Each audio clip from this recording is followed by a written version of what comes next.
नमस्कार दोस्तों, स्वागत है आप सभी का आज के मुख्य समाचार में। तो चलिए जानते हैं दिन भर की 25 बड़ी खबरों को फटाफट अंदाज में। पर आगे बढ़ने से पहले वीडियो को लाइक और चैनल को जरूर सब्सक्राइब करें, साथ में लगे नोटिफिकेशन को ऑन करें।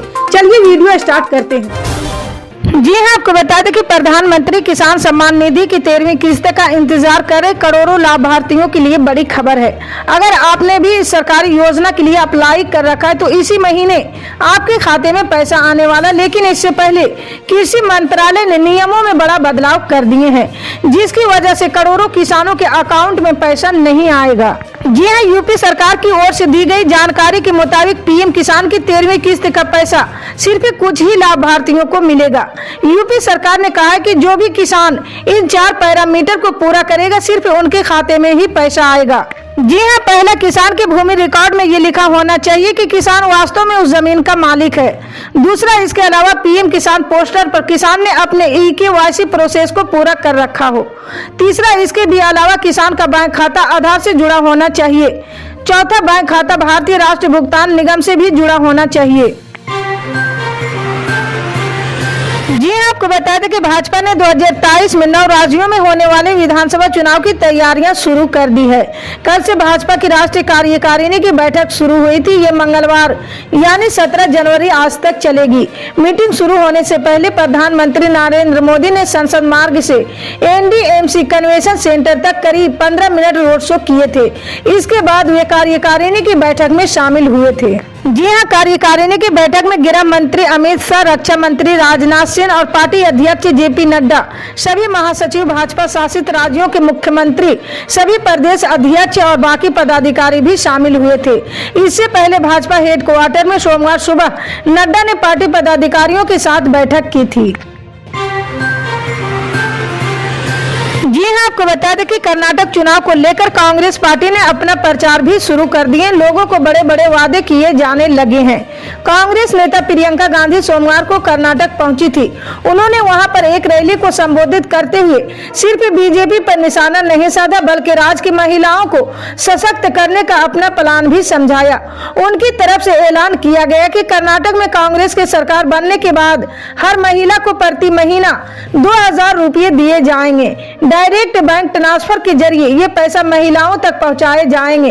पार्टी ने इसे गृह लक्ष्मी योजना का नाम दिया है। जी हाँ, इस योजना के तहत कांग्रेस पार्टी हर महीना किसी भी घर की महिला मुखिया को 2000 रुपये देगी। इसका ऐलान करते हुए प्रियंका ने कहा कि ये देख दुख होता है कि बीजेपी राज्य को सिर्फ लूटने का काम कर रही है। 40% कमीशन लेने का काम किया जा रहा है। दूसरी तरफ LPG और दूसरी चीजों के दाम बढ़ा रहे हैं। इस महंगाई का बोझ महिलाओं को उठाना पड़ रहा है।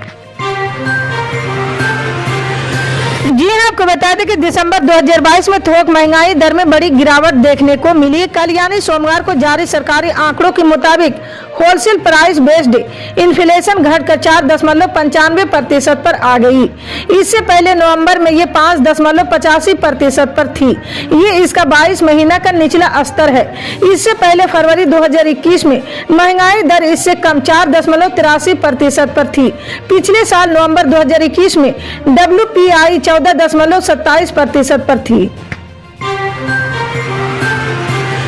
जी हाँ, आपको बता दें कि चुनाव आयोग सोमवार को राजनीतिक दलों के प्रतिनिधियों को रिमोट इलेक्ट्रॉनिक वोटिंग मशीन यानी RVM के प्रोटोटाइप दिखाया। आयोग ने अपने घर से दूर रहने वाले वोटर से बनाए गए इस सिस्टम की डेमोन्स्ट्रेशन के लिए मान्यता प्राप्त 8 राष्ट्रीय दलों और 57 क्षेत्र दलों को बुलाया गया था। हालांकि कांग्रेस समेत कई विपक्षी दलों ने RVM सिस्टम लाने की कोशिशों का विरोध किया है। जी हाँ, रिमोट EVM के प्रदर्शन के दौरान चुनाव आयोग की टेक्निकल एक्सपर्ट कमेटी के सदस्य भी मौजूद रहे।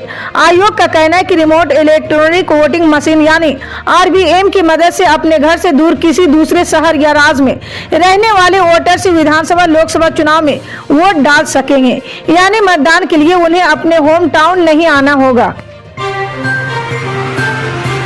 जी हाँ, आपको बता दें कि कांग्रेस की भारत जोड़ो यात्रा में रविवार को दिवंगत पंजाबी सिंगर सिद्धू मूसेवाला की पिता बलकौर सिंह भी शामिल हुए।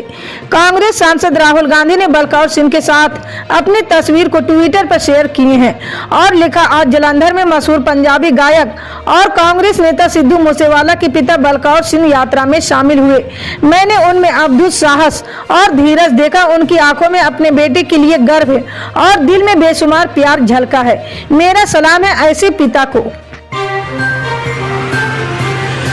जी हाँ, आपको बता दें कि केरल के राज्यपाल आरिफ मोहम्मद खान ने फतवा और कुरान को लेकर बड़ी बात कही। उन्होंने कहा कि धार्मिक कारणों से फतवा का इस्तेमाल कभी नहीं किया जाता है। कुरान में 20 उदाहरण है और कोई भी इंसान ये तय नहीं कर सकता कि कौन सही है और कौन गलत। राजनीतिक हथियार के रूप में फतवा का इस्तेमाल किया जा रहा है। जी हाँ, केरल के राज्यपाल आरिफ मोहम्मद खान ने रविवार को फतवा या इस्लामिक धार्मिक फरमानों को राजनीतिक हथियार के रूप में प्रयोग किए जाने का आरोप लगाया है। उन्होंने कहा कि जब वे कांग्रेस के सदस्य हुआ करते थे तब कई बार उनके खिलाफ फतवे जारी किए गए थे।